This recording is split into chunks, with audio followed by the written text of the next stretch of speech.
საკვატენტისთვის, როგორც ინტელექტუალური საკუთრების დაცვაზე პასუხისმგებელი უწყებისთვის ძალიან მნიშვნელოვანია სასწავლო დაწესებულებებთან და უნივერსიტეტებთან თანამშრომლობა. ჩვენ ასეთი ურთიერთობები გვაქვს საქართველოშიც და ასევე უცხოელ უნივერსიტეტებთან.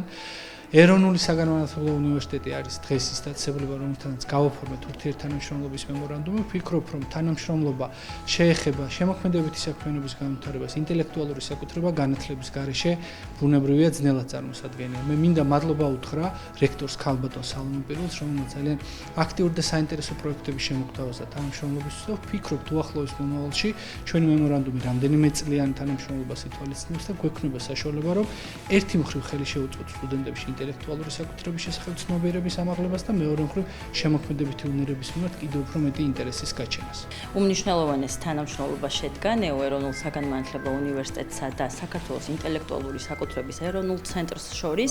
დარწმუნებული ვარ, რომ ეს თანამშრომლობა ძალიან მნიშვნელოვნად აუმაღლებს ცოდნას ნეოს სტუდენტებს საკუთრების კუთხით და ასევე აუცილებლად უნდა აღვნიშნო, რომ თითოეული ასეთი თანამშრომლობა უმნიშვნელოვანესია უნივერსიტეტის სტრატეგიული განვითარებისათვის.